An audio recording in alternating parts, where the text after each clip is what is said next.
ओम।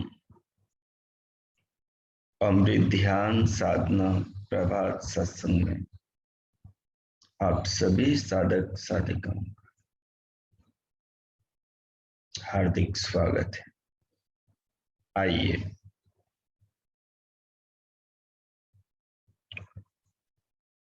जीवन के परम लक्ष्य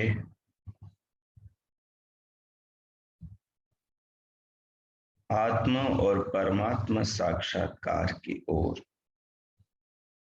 स्वयं को ले चले। जीवन बड़ा अनमोल है और इस जीवन से भी बड़ा अनमोल अपना आत्मा और परमात्मा का ज्ञान है। इस जीवन में मिला हुआ समय है, आयु है, स्वास्थ्य है। ये नहीं तो जीवन नहीं। और स्वास्थ्य हो, आयु हो, जीवन हो और जीवन में आत्मा का और परमात्मा का अभाव हो, ये दोनों जीवन के लक्ष्य, जीवन के उद्देश्य न हो तो जीवन का फिर क्या महत्व रहा? फिर जीवन की कोई सार्थकता नहीं। जो जीवन अधर्म की दिशा में, अन्याय की दिशा में, केवल उधर की दिशा में, पेट की दिशा में, केवल सांसारिक भोगों की दिशा में ही दौड़े, मृत्यु को और ही भागे, उस जीवन की तो सार्थकता ही नहीं।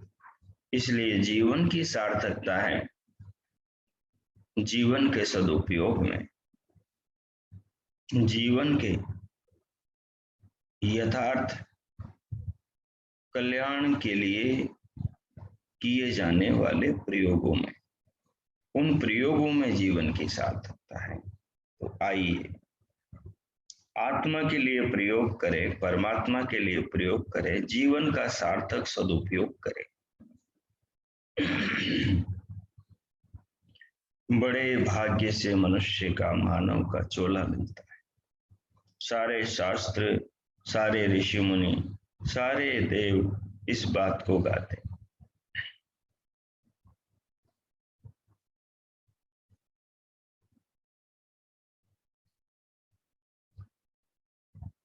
तो ऋषियों की, मुनियों की, महापुरुषों के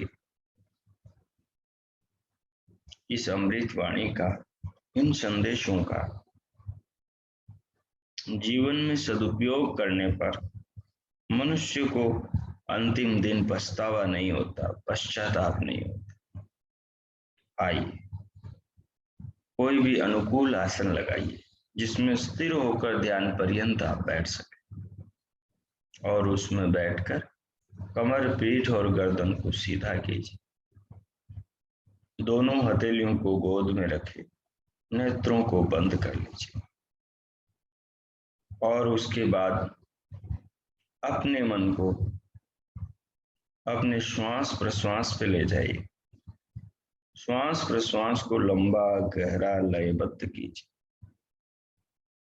लयबद्ध करते हुए फिर पूरी देह को अनुभव कीजिए।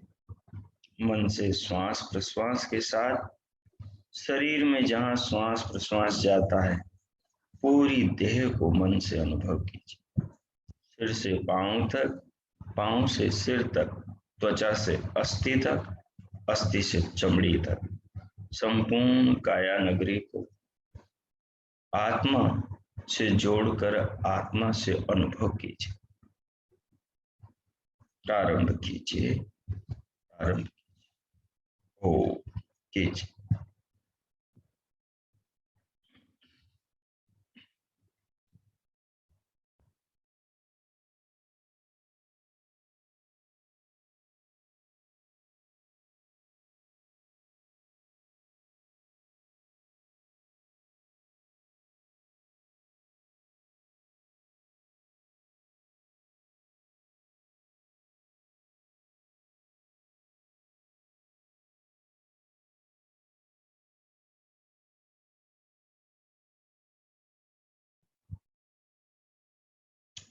श्वास को लेते हुए धीरे धीरे बाहर से भीतर ले जाते हुए पूरी देह को अनुभव करो। श्वास को लेते हुए पूरे शरीर को अनुभव करो। फिर तनिक श्वास रोको,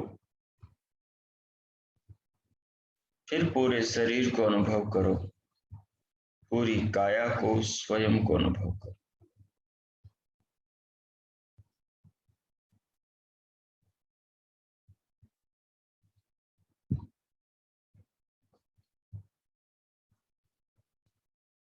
जब तक श्वास रुका है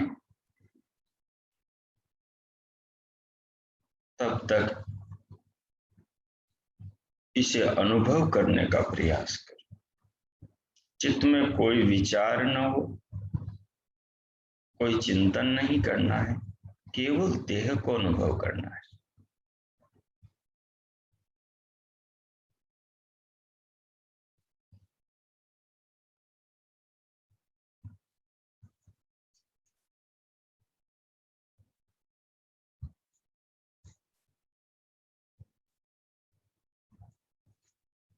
अब श्वास छोड़ दें जब छोड़ने का मन करे।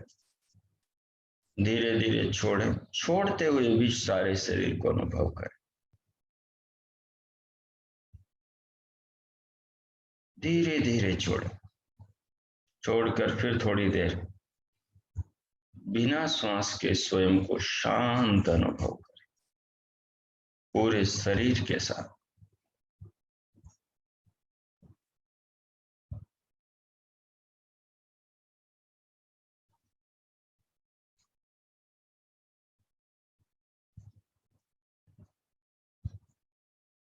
अब मन घबराने लगे तो फिर श्वास लें, धीरे धीरे लें और श्वास के साथ साथ पूरी देह को अनुभव करें।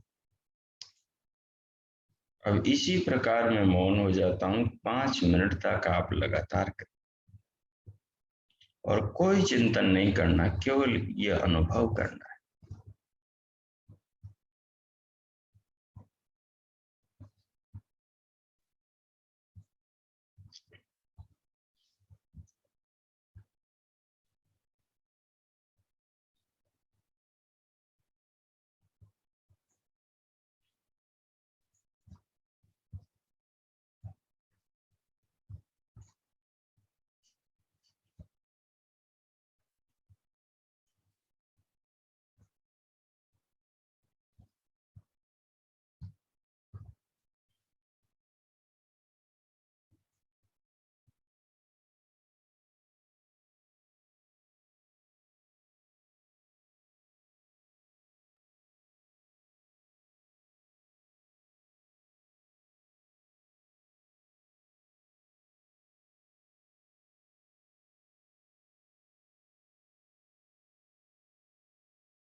ओ,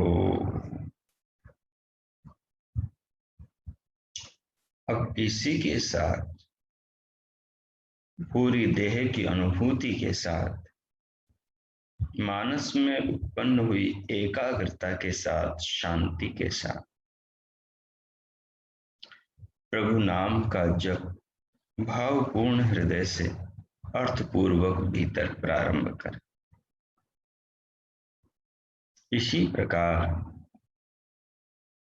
इसी के साथ प्रभु नाम का मानस जप भी जोड़ दें और जप के साथ साथ ये भावना हो, सर्वरक्षक प्रभु मेरे शरीर की, इस सृष्टि की, इस जगत की और मेरे जीवन की हर पल अहरनिश रक्षा कर रहे हैं और मैं उनकी रक्षा में सुरक्षित हूँ।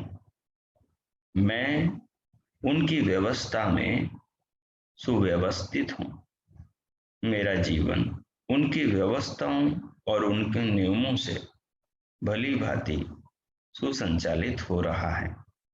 उनके बनाए शरीर, शरीर के भीतर की व्यवस्था, ये अंग प्रत्यंग, ये सारे शरीर के अवयव, अंतकरण बहिष्करण, ये सब के सब, पांचों कोष, दसों इंद्रियां, चारों अंतकरण, पांचों तन्मात्राएं, पांचों भूत, भूतों से बनी ये नाना प्रकार के विविधाकार रंग बिरंगी चित्र विचित्र सृष्टि, जगत सारा मिलकर मेरे जीवन को सहज, सरल और मेरे जीवन को आनंदमय बना रहा है। मेरे जीवन को गति दे रहा है, मेरे जीवन की नौका को खे रहा है। ये सब भगवान की महिमा, उनकी व्यवस्था, उनके प्यार, उनके प्रेम, उनकी करुणा, उनके नियमों से हो रहा है। तो इसको अनुभव करें, भगवान के नाम का मानस जप करते हुए इसे अनुभव करें और अपनी आत्मा को, अपने हृदय को पवित्र करें, उसमें ये संस्कार डालें। मैं मौन होता हूँ 5 मिनट, आप कीजिए। ओ, कीजिए।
ओ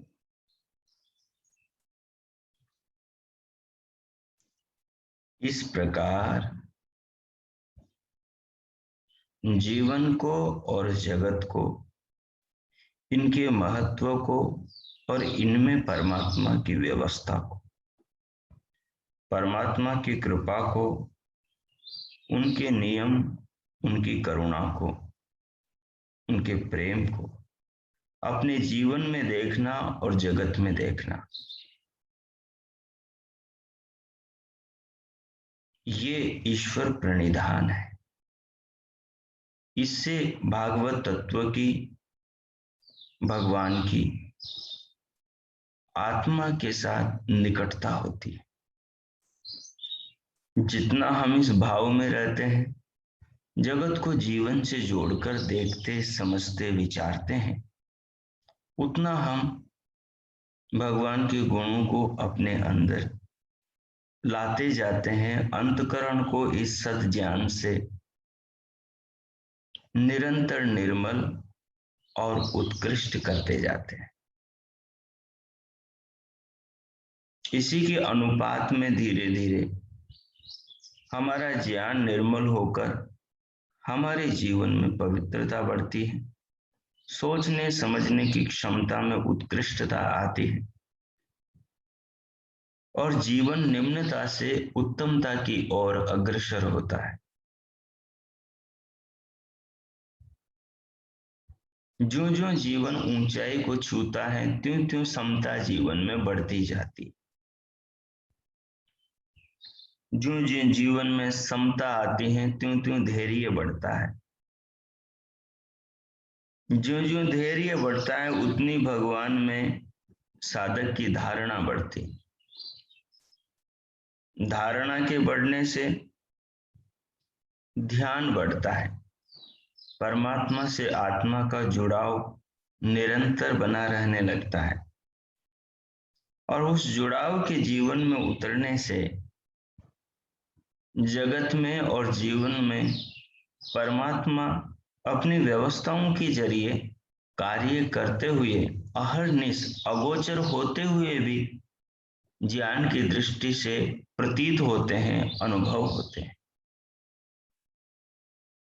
समझ में आते हैं। जीवन का, जगत का कोई कोना उस प्रभु सत्ता की महिमा और उसके नियमों की निरंतरता और उसकी व्यवस्था के हर क्षण सक्रियता से खाली प्रतीत नहीं होता।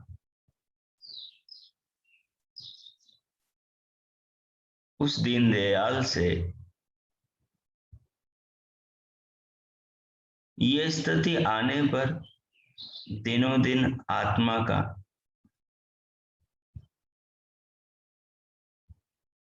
अधिकतम इन भावों में होते हुए मिलन के एहसास, अनुभूतियां नाना प्रकार की, असीमता का बोध, क्षुद्रता से मुक्ति, ऐसी अद्भुत और विचित्र अनुभूतियां होती हैं जिन्हें वर्णन किया नहीं जा सकता। साधक अकेला क्षुद्र होकर, अणुसमान होकर भी विराट कई बार महसूस करने लगता है। बहुत पुलकित, निर्मल, सदहृदय, पवित्र मानस से भरा हुआ अनुभव करता है, जैसे कोई दुनिया उसमें, वो दुनिया में समा गया।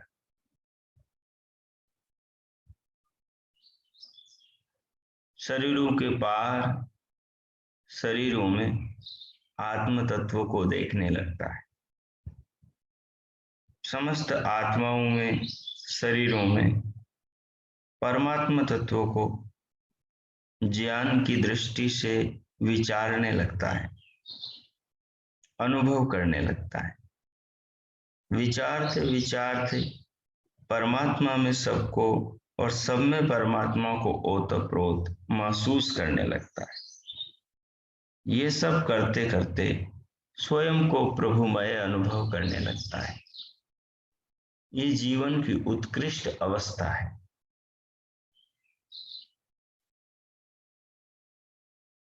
ये अध्यात्म का प्रसाद है।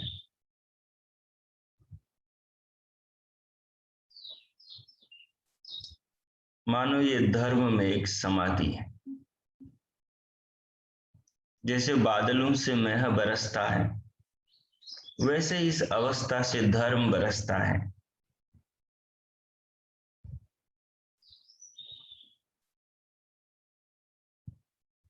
समता बरसती है। जगत की नश्वरता सर्वत्र दिखती है और आत्माओं की नित्यता सर्वत्र प्रतीत होती है। परिवर्तनशील अस्थिर जगत में स्थिर नाशवान भौतिक सृष्टि में अनश्वर आत्माएं समझ में आती है।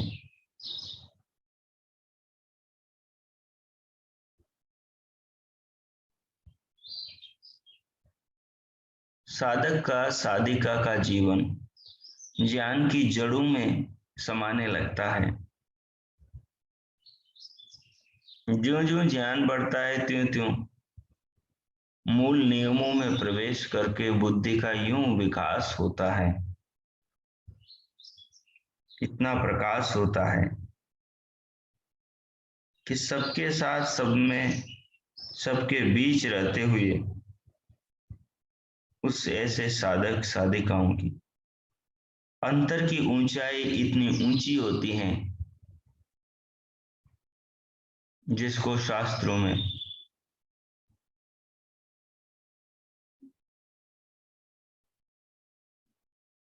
पंकज अर्थात कमलवत जीवन कहा है।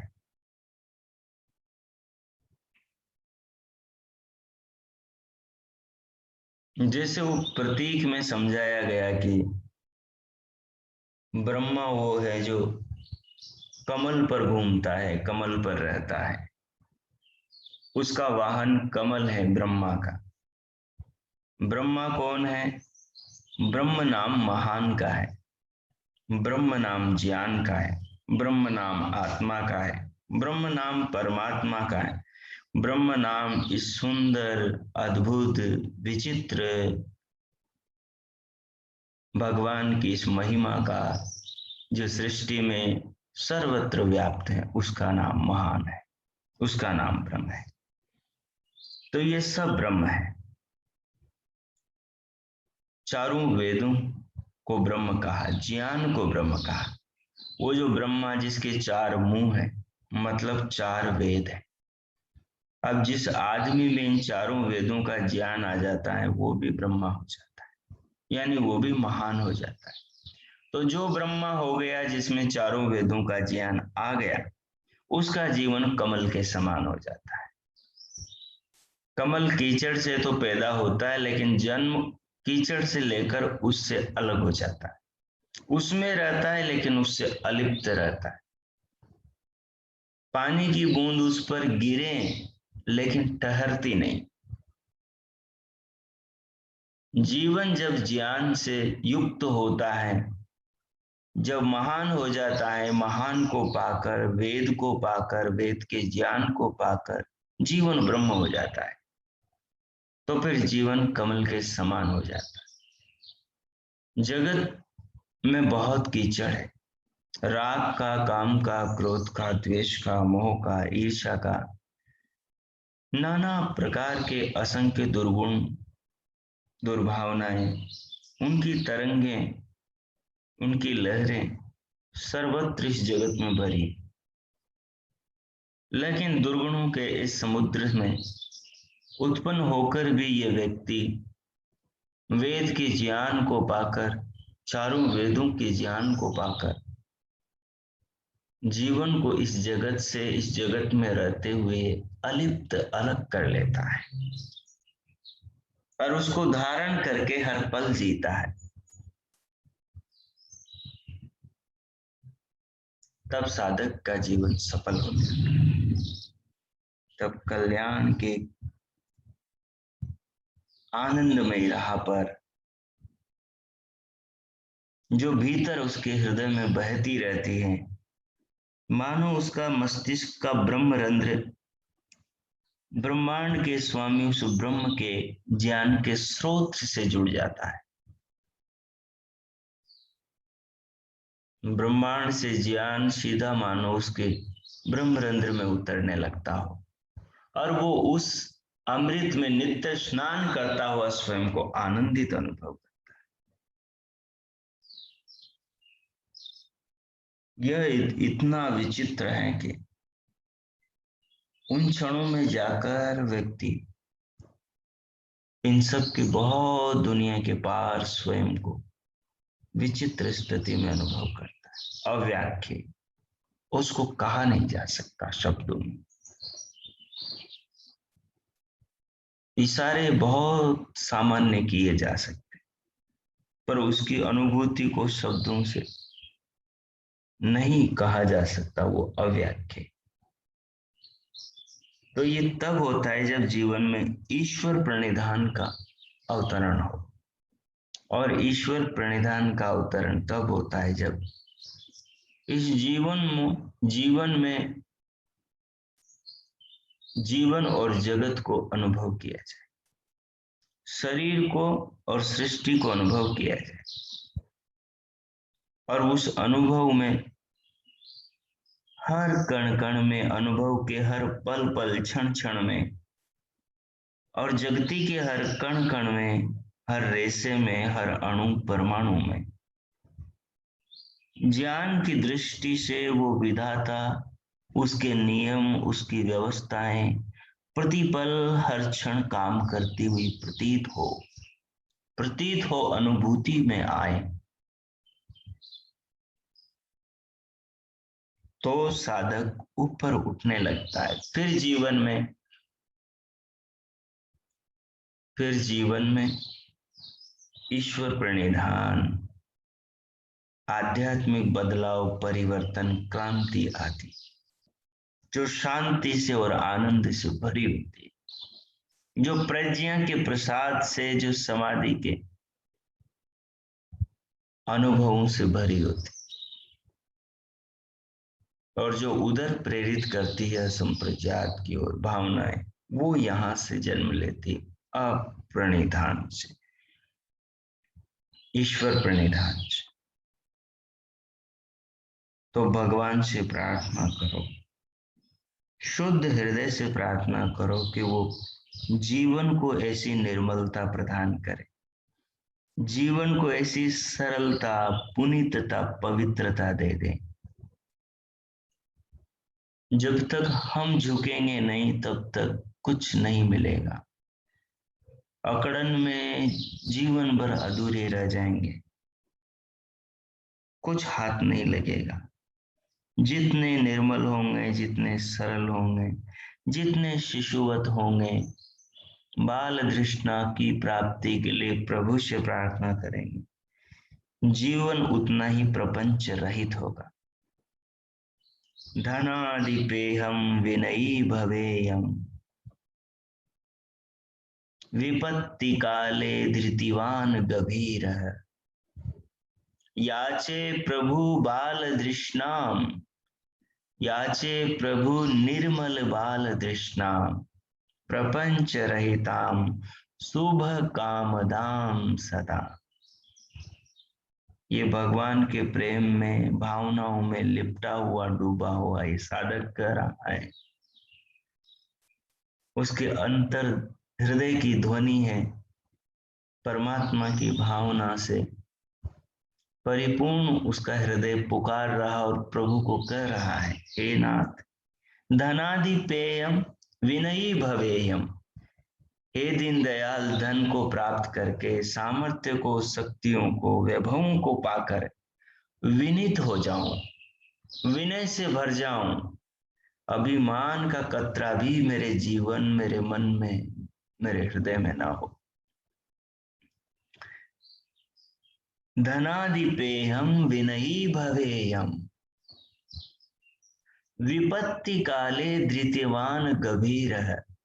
और जो मुश्किल का समय हो, परिस्थितियां प्रतिकूल हो, सब ओर से दुखों के, मुश्किलों के, दरिद्रताओं के बादलों से घिर जाऊं, अंधकार में बस जाऊं, तो हे नाथ धैर्य से जीवन को भर देना।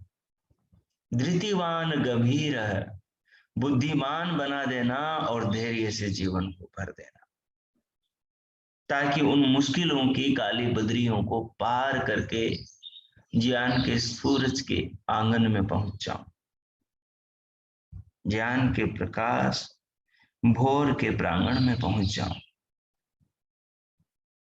साधक कहता है, हे नाथ याचे प्रभु निर्मल बाल तृष्णा।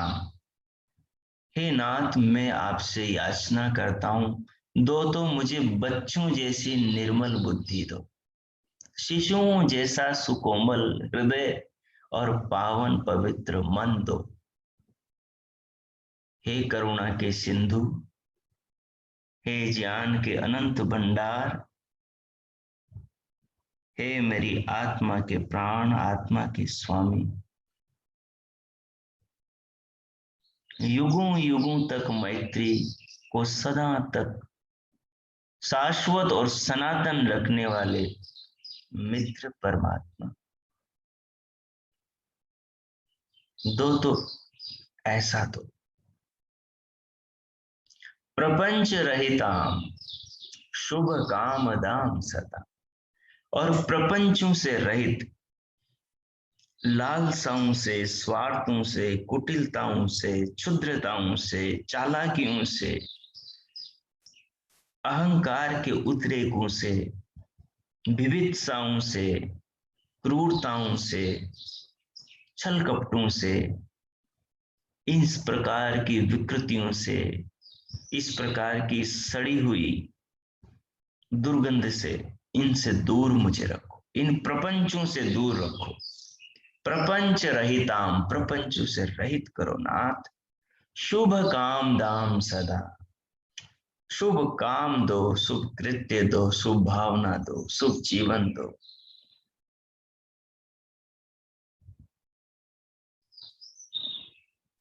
शुभ का आगमन हो और शुभ का मेरे हाथों से दान हो, शुभ का जीवन हो, सब शुभ हो, पवित्र हो, स्वच्छ हो, निर्मल हो, ज्ञान से अभिषिक्त हो, ज्ञान से परिपूर्ण हो। ऐसा जीवन साधक के भीतर पैदा होता है, ऐसा जीवन साधक के भीतर पैदा होता है ईश्वर प्रणिधान से। जो जो समाधि की ओर ले जाता है साधक, जो नियमों के अंदर अंतिम संदेश है, जीवन के निर्माण का अंतिम सोपान है।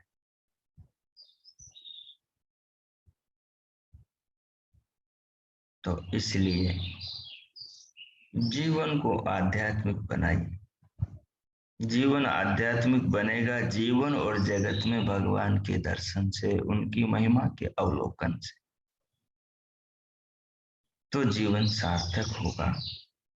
भगवान का धन्यवाद करो, आत्मा से परमात्मा को प्रणाम करो और उनके प्रति कृतज्ञ होकर भगवान से ऐसी अवस्था पाने की प्रार्थना करो।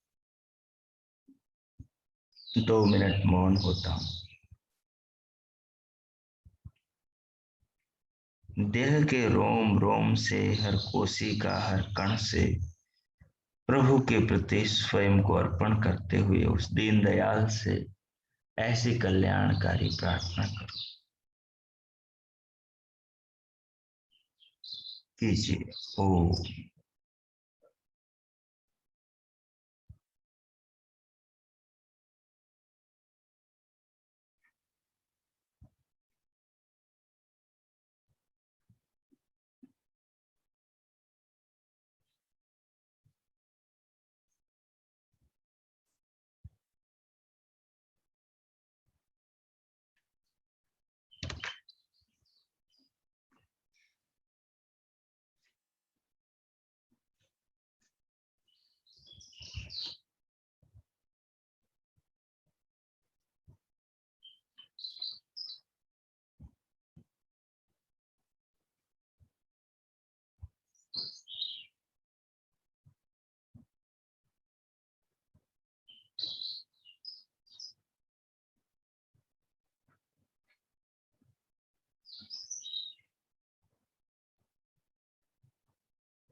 ओम। ओम। इस प्रकार प्रभु का धन्यवाद करते हुए उनसे मंगलमय कल्याणकारी प्रार्थना करते हुए अनुरोध करते हुए अब इन भावों से भरे हुए स्वयं को, अपनी अंतस जागरूकता को इन भावनाओं के साथ भीतर से बाहर देह पर, अंग प्रत्यंगों पर ले आए और फिर दोनों हाथों की उंगलियों में गति करें। दोनों हथेलियों को उठाकर परस्पर उनमें घर्षण करें और उष्ण हथेलियों से पूरे मुखमंडल का स्पर्श करें।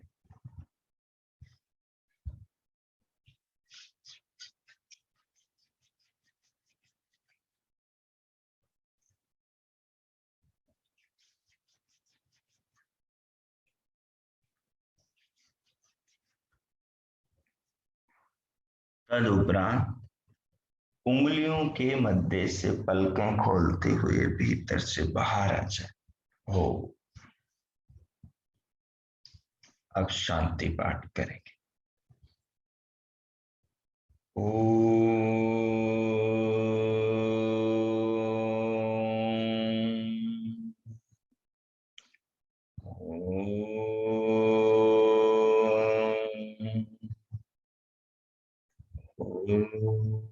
शांति शांति शांति। ओम। आप सबका आज का दिन शुभ हो, मंगलमय हो। प्रभु सबका मंगल करे। सबके लिए परमात्मा से बहुत बहुत मंगल कामनाएं। भगवान सबको यम नियमों की राह पर प्रेरित करे। सबका जीवन निर्मल हो, उत्तम हो, ईश्वर प्रणिधान की भावना के अनुरूप हो, क्रियात्मक हो, व्यवहारिक हो। भगवान से सबके लिए बहुत मंगल का। इति ओम शांति। लेकिन ये भावनाओं सार्थक तब होंगी जब आप इनको सार्थक करेंगे। आपके लिए की गई शुभकामनाएं आपके प्रयासों के बिना सार्थक नहीं होगी। शुभकामनाएं, आशीर्वाद, ये सब प्रेरणाएं होती हैं, आदमी को वैसा बनने के लिए प्रेरित करती। आप वैसा बनने का प्रयास नहीं करेंगे तो सफलता नहीं मिलेगी। ओ इति ओम।